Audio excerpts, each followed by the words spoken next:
Thomas Jefferson, The Art of Power, by Jon Meacham. Picture this: February 1801, dead of winter. Washington is barely more than a glorified mud pit, and right now it's frozen in place by a vicious snowstorm and an even nastier political crisis. In a modest boarding house, just a stone's throw from the half-built Capitol, a lanky red-haired Virginian is pacing the floorboards. He's just won one of the ugliest presidential races in American history, defeating the sitting president, John Adams. But here's the twist. A bizarre constitutional glitch has created a tie, not with Adams, but with his own running mate, Aaron Burr. Now the whole mess lands in the House of Representatives, where the very people who despise him most will decide whether he becomes president or not. The rumors swirling through the frozen streets are wild: military coup, civil war, the collapse of the entire American experiment before it even gets going. And right at the center of this maelstrom sits Thomas Jefferson, trying to keep his composure, while everything he's worked for hangs by a thread. How does someone end up in a pressure cooker like this? What kind of journey shapes a person to face the possible destruction of their country? And here's the really fascinating part. How do you learn the skills, the craft, the art, not just to survive that moment, but to triumph, and to create an entire era that will carry your name into history? That's the riveting journey we're about to take, guided by Pulitzer Prize winner Jon Meacham and his brilliant work, Thomas Jefferson, The Art of Power. This isn't your typical dusty biography. It's an exploration of leadership, hunger for power, and the messy, very human truth of how power is grabbed, used, and held onto. By the time we're done, you'll see the secret to Jefferson's success. He was a dreamer who got really, really good at playing the game. He was a philosopher who knew how to throw a punch. And his story is packed with lessons about turning big, beautiful ideas into real, lasting change. To understand the man facing that 1801 crisis, we need to rewind way back to the rough edges of Virginia, long before revolution was even a possibility. Jefferson's story doesn't start with books and philosophy. It starts with raw strength. His father, Peter Jefferson, was practically a folk hero on the Virginia frontier. A self-made surveyor and mapmaker, Peter was famous for his almost superhuman power. The stories people told claimed he could single-handedly tear down structures that 3 enslaved men working together couldn't budge. He was a man who bent the wilderness to his will, and he taught his son that leadership required strength, physical and mental. But there's another thread to this story. Jefferson's mother, Jane Randolph, came from one of Virginia's most elite aristocratic families. Through her, Jefferson inherited connections to a world of luxury, sophistication, and serious political clout. So from day one, Thomas Jefferson embodied a paradox. He was frontier toughness and plantation aristocracy. He was self-made determination and inherited privilege. This tension between the ideal of the everyday citizen and the reality of the elite would run through everything he ever did. His real transformation came through education. He landed at the College of William and Mary in Williamsburg, colonial Virginia's buzzing capital. And that's where his universe expanded. He found himself surrounded by extraordinary mentors. There was William Small, a brilliant scientist who introduced him to Enlightenment thinking, teaching him that reason, not blind tradition, should guide human decisions. Then George Wythe, Virginia's top lawyer, took Jefferson under his wing for 5 intense years, training him to think with precision and power. And perhaps most remarkably, the royal governor himself, Francis Fauquier, invited this young student to intimate dinners at the governor's palace. There, Jefferson would discuss philosophy, science, and politics with the colony's most influential figures. He'd play violin in the evenings, absorbing the atmosphere of refinement and authority. This was his graduate school in power. He wasn't just reading about it in books. He was watching it up close, learning how it worked, developing an appetite for it. But for all his intellectual firepower, Jefferson had one glaring weakness. He was absolutely terrible at public speaking. He despised confrontation. His voice was thin, and he'd freeze up in front of crowds. Early on, he developed a crush on a young woman named Rebecca Burwell. He planned this grand, romantic declaration at a dance.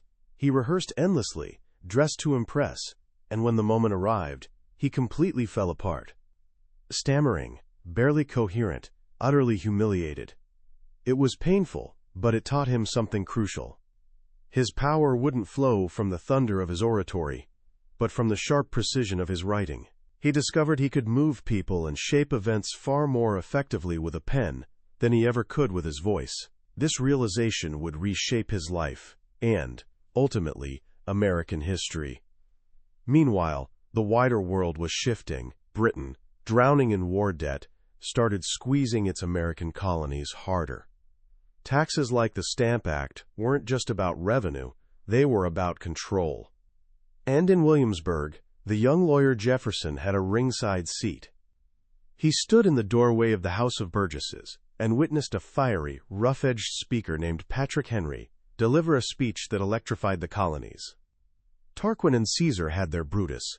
Henry roared, comparing King George to ancient tyrants, Charles I his Cromwell, and George III. He paused dramatically, and the chamber exploded. "Treason!" the speaker shouted. Jefferson was absolutely mesmerized. He said Henry spoke, as Homer wrote. In that moment, the abstract ideas of liberty he'd been reading about became urgent, real, and dangerous. But he also absorbed a subtler political lesson. The next day, after Henry had left town, the more cautious, establishment politicians skillfully maneuvered to undo Henry's most radical resolutions. Jefferson watched, fascinated. He realized that passion and eloquence were powerful tools, but incomplete. To truly win, you needed strategy, patience, and mastery of the rules. You had to know when to push, when to yield, and how to outmaneuver your opponents. It was a masterclass in the art of power that stuck with him forever. As the conflict with Britain intensified, Jefferson sharpened his greatest weapon. In 1774, he wrote a powerful pamphlet called A Summary View of the Rights of British America. It was bold, eloquent, and radical. It made him famous overnight. It also put him on London's watch list as a dangerous agitator. Then came 1776. The colonies were at war. In Philadelphia, the Continental Congress was debating the ultimate gamble: independence. They needed a document, a declaration explaining their reasoning to the world. They formed a committee, but who should do the actual writing? John Adams, the passionate patriot from Massachusetts, knew it shouldn't be him. He was too abrasive, too polarizing. He turned to the quiet 33-year-old Virginian. "Why me?" Jefferson asked. Adams gave him 3 reasons. First, you are a Virginian, and a Virginian ought to appear at the head of this business. Second, I am obnoxious, suspected, and unpopular. You are very much otherwise. And the third, you can write 10 times better than I can. So in a rented Philadelphia room, Jefferson sat down to write. He wasn't trying to invent radical new philosophy. His goal, he explained, was to create an expression of the American mind. He drew on the ideas of John Locke and the Enlightenment thinkers he'd studied with his mentors, distilling them into something simple, powerful, and eternal. We hold these truths to be self-evident, that all men are created equal, that they are endowed by their Creator with certain unalienable rights, that among these are life, liberty, and the pursuit of happiness. With those words he gave a new nation its soul, but even this masterpiece required political compromise. His original draft included a fierce attack on the slave trade, blaming King George for forcing slavery on the colonies, but the Southern delegates wouldn't stand for it. To keep the fragile Union together, the passage was deleted. Jefferson sat there, pained, as his colleagues dissected his words. It was another hard lesson in the gap between what should be and what is. The high of 1776 crashed into the lowest point of Jefferson's public life. He was elected governor of Virginia right as the war came home, with the British deciding to invade. The state was woefully unprepared. The government had little money and a weak militia. Jefferson, a man far more comfortable in his library than on a battlefield, was overwhelmed. In 1781, British forces under the traitor Benedict Arnold tore through Virginia. Jefferson and the state legislature had to flee Richmond in chaos. British cavalry, led by the ruthless Banastre Tarleton, even raided Monticello itself. Jefferson famously escaped mere minutes before they arrived, a flight his enemies would never let him forget, forever branding him a coward who abandoned his post. The Virginia legislature launched an inquiry into his conduct. Though eventually cleared, the experience cut him deeply. He wrote that the accusation had inflicted a wound on my spirit, which will only be cured by the all-healing grave. This public humiliation was compounded by unbearable private tragedy. His wife Martha, whom he absolutely adored, had been weakened by 6 pregnancies in 10 years. Her health collapsed. For 4 agonizing months in 1782, Jefferson never left her bedside. He was her constant caretaker, reading to her, holding her hand, watching her slip away. As she lay dying, she made him promise never to remarry, never to place her children under the care of a stepmother. He gave his word. When she died, Jefferson collapsed. He fainted and stayed unconscious so long his family feared he too would die.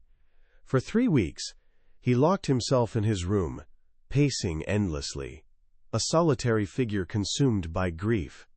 When he finally emerged, he'd mount his horse and ride for hours through the woods, with only his young daughter Patsy as witness to his waves of sorrow. He felt his world had ended, but a new one was about to open up.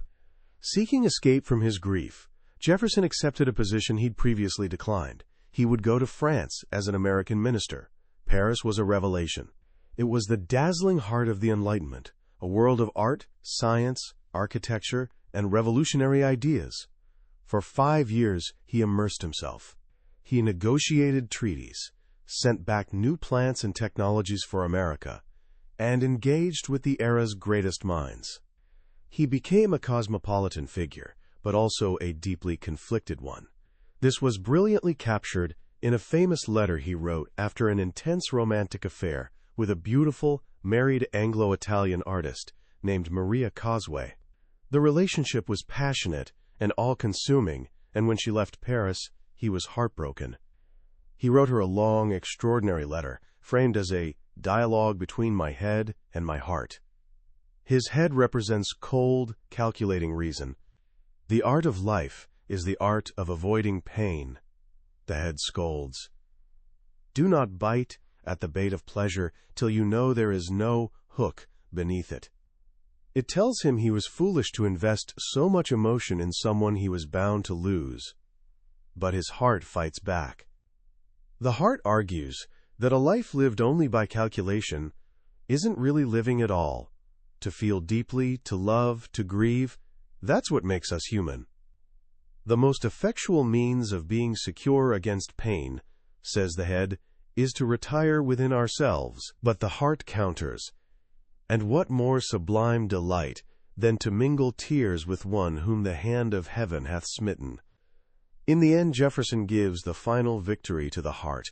It was the heart, he writes, not the head, that drove America to revolution. When reason calculated the odds and found them terrible, it was passion that put our existence to the hazard, and we saved our country. During these years in Paris, another, far more secret and consequential relationship began. After one of his young daughters died back in Virginia, Jefferson sent for his youngest, Polly, to join him. Accompanying her was a teenage enslaved girl named Sally Hemings. Sally was his late wife Martha's half-sister. She was about 14, and by all accounts, beautiful. In Paris, different rules applied. Under French law, Sally could have claimed her freedom, and as Jefferson prepared to return to America, she did something extraordinary.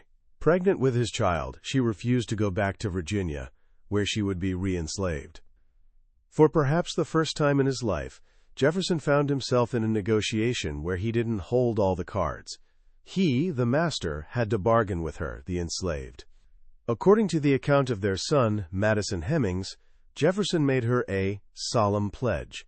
If she returned with him, he would free all their children when they reached 21. She agreed. It was a secret treaty, a private pact that would shape the rest of his life and cast a long shadow over his legacy. When Jefferson returned to America in 1789, he walked straight into a nation having a profound argument with itself. The new Constitution was in place, George Washington was president, but two radically different visions for the country's future were colliding. On one side stood Alexander Hamilton, the brilliant and fiercely ambitious Secretary of the Treasury. Hamilton believed in a powerful central government, a national bank, and an economy driven by manufacturing and finance, all modeled on Britain. He believed the wealthy and well-educated were society's natural leaders, and that common people couldn't be trusted. At a dinner party, Jefferson recalled Hamilton declaring that the British government was the most perfect model of government that could be formed.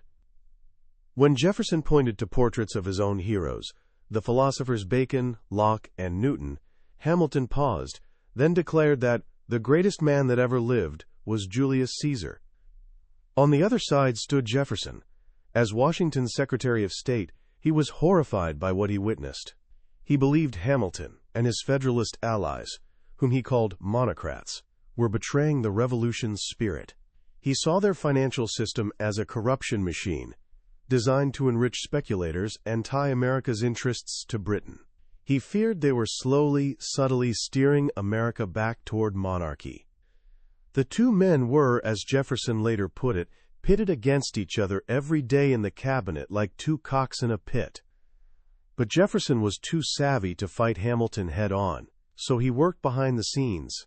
In one of American history's most famous compromises, Jefferson hosted a dinner party with Hamilton and James Madison.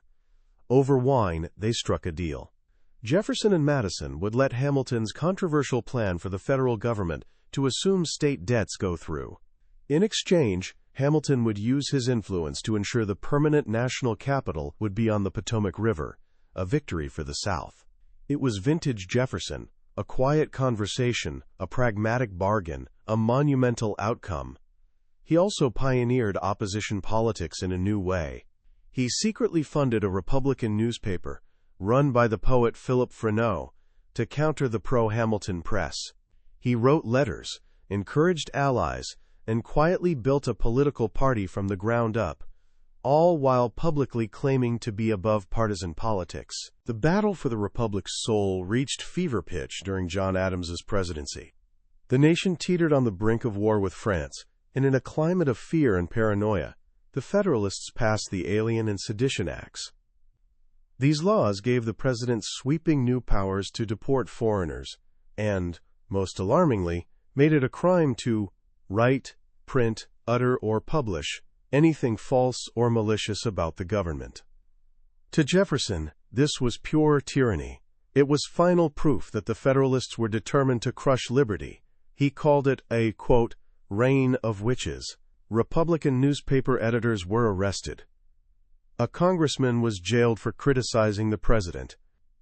It was a dark time, setting the stage for the epic presidential showdown of 1800. And so we circle back to where we began, that tense winter in Washington, the nation holding its breath. The Jefferson-Burr tie wasn't just a constitutional crisis. It was the climax of a decade-long war over America's future. The Federalists, in their final gasp of power, saw an opening. They could deny Jefferson the presidency by backing the more malleable Aaron Burr, or they could try to prevent any election and appoint an interim president. For 35 ballots in the House of Representatives, the deadlock held. State delegations were split. Men slept on cots in the Capitol. The country edged toward chaos.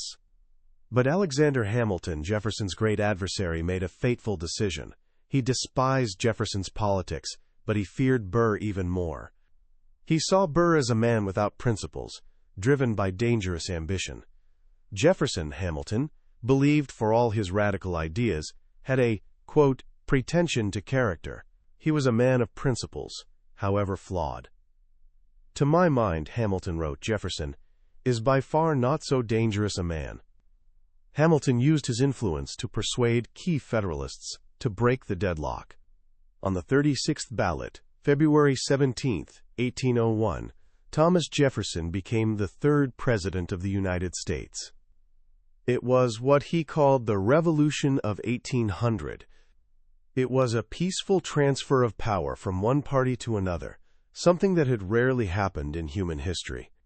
In his inaugural address, he worked to heal the nation's wounds. "We have called by different names brethren of the same principle," he declared. "We are all Republicans. We are all Federalists."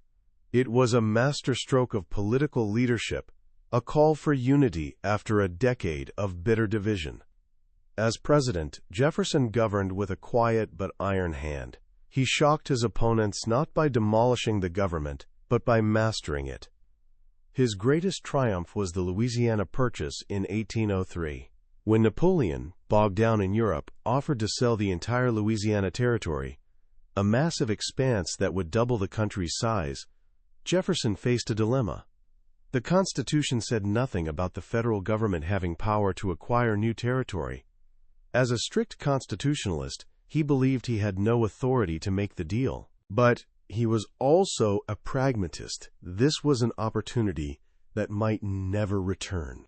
It would secure the nation's western border and create what he called an empire of liberty for generations. So he set aside his constitutional qualms. He made the deal. It was a stunning example of what Jon Meacham calls using, quote, Hamiltonian means to achieve Jeffersonian ends. He wielded central government power in ways Hamilton could only have dreamed of, but in service of his vision of an agrarian republic. He immediately sent Meriwether Lewis and William Clark on their legendary expedition to explore the new territory and find a route to the Pacific. It was an act of scientific curiosity and geopolitical ambition, a perfect expression of the Jeffersonian mind. His second term, however, was far rougher. With Britain and France locked in mortal combat, American shipping got caught in the crossfire. Desperate to avoid war, Jefferson pushed through the Embargo Act of 1807. It was a radical experiment. He shut down all American trade with the outside world, hoping economic pressure would force Britain and France to respect American neutrality. It was a disaster. The embargo crippled the American economy, especially New England, and did virtually nothing to change British or French policy. It was a massive overreach of federal power, far exceeding the Alien and Sedition Acts he'd so fiercely opposed. The man who believed in limited government was now policing every ship in every harbor. It was a painful lesson in power's limits. After 8 years, Jefferson followed Washington's example and walked away from the presidency, retiring to his beloved Monticello. For the final 17 years of his life, he was the Sage of Monticello, an American icon. He filled his days with his passions: architecture, farming, science, and endless correspondence. He sold his magnificent library to the government after the British burned the Capitol in the War of 1812, forming the foundation of the modern Library of Congress. He devoted his final years to one last great project, founding the University of Virginia. It was the culmination of his life's belief in reason and education's power. He designed the campus, planned the curriculum, recruited the faculty. It was, he said, to be an institution based on the illimitable freedom of the human mind. In these final years, he also reconciled with his old friend and rival John Adams. Their correspondence is one of American history's treasures. They wrote about everything: philosophy, religion, history, their triumphs, regrets, and hopes for the nation they'd helped create. "You and I ought not to die," Adams wrote, "before we have explained ourselves to each other." But even in retirement, Jefferson couldn't escape his life's great, unresolved contradiction: slavery. He called it a hideous blot and a moral and political depravity. He knew it was wrong, and he feared it would one day rip the nation apart. The Missouri Compromise of 1820, which drew a geographical line between free and slave states, sounded to him like a fire bell in the night, the knell of the Union.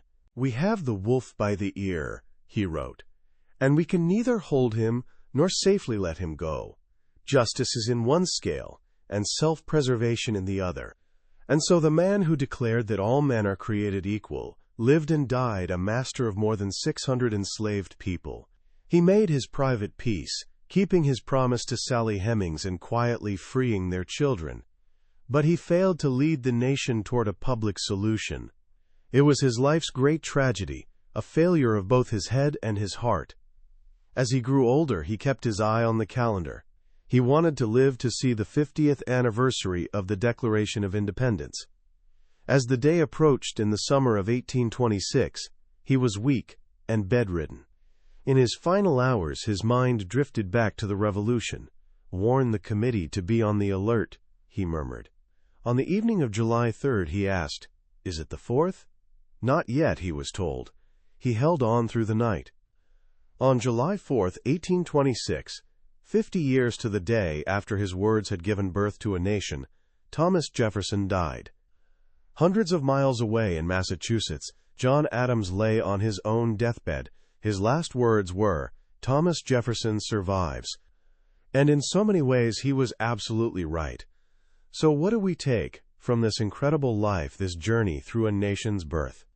Jon Meacham's great achievement in the art of power is showing us that Thomas Jefferson wasn't a marble statue. He wasn't simply a hypocrite or a saint. He was a deeply human leader, full of contradictions, wrestling with the same fundamental conflict we all face, the gap between the world as it is and the world as we wish it could be. The most powerful lesson for me is Jefferson's pragmatism. He was a man of soaring ideals, but he never let idealism blind him to reality. He believed in limited government, but when the chance arose to double the nation's size with the Louisiana Purchase, he grabbed it, stretching the Constitution to its limits. He hated public speaking, so he mastered writing. He feared monarchy, but he understood that to defeat it, he had to build a political party and fight for power, even if it meant getting his hands dirty. He teaches us that leadership isn't about purity, it's about effectiveness. It's about understanding that progress is often incremental, that you have to be contented to secure what we can get from time to time, and eternally press forward for what is yet to get. That's a profound insight, especially today, when it's so easy to get frustrated that the world doesn't immediately conform to our ideals. But Meacham also doesn't let Jefferson off the hook. His life is a powerful, often tragic reminder of our capacity for self-deception. The same man who could write with such breathtaking eloquence about liberty could own other human beings. He could father children with an enslaved woman and keep them in bondage for years, all while living in a world of his own design at Monticello. It's a stark lesson that our greatest strengths can coexist with our most profound moral failures. His story forces us to ask uncomfortable questions about our heroes and ourselves. How do we reconcile the good with the bad? How do we judge historical figures trapped in their own time's moral blind spots? I think the best way to start applying Jefferson's wisdom is to embrace his method. First, be a relentless learner. Jefferson's power came from his insatiable curiosity. He studied everything: architecture, science, farming, philosophy, not just for pleasure, but because he believed knowledge was the raw material of power. So today, ask yourself, what's one thing you're curious about that you can spend just 15 minutes learning? Pick up a book on a new topic. Watch a documentary. Start building your own library of ideas.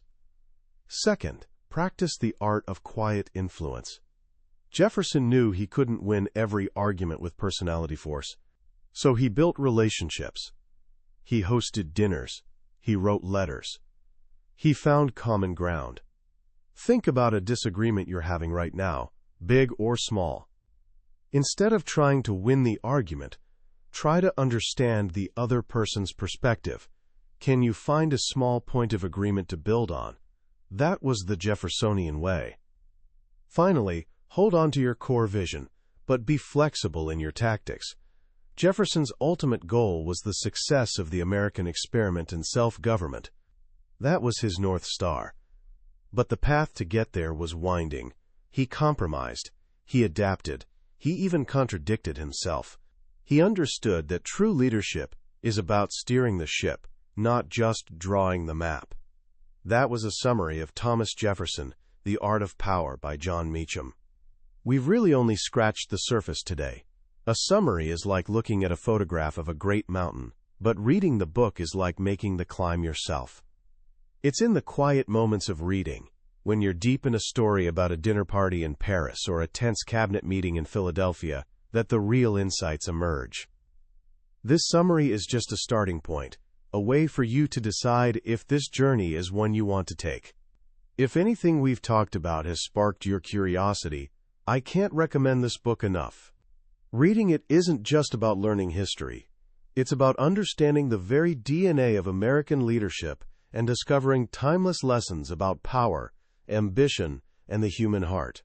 The link to the book is in the description. Also, if you found this summary valuable, please take a moment to click that like button and subscribe to the channel. It lets me know these deep dives are helpful, and it ensures you won't miss our next exploration of another world-changing book from the billionaire's bookshelf. Let's keep learning and growing together.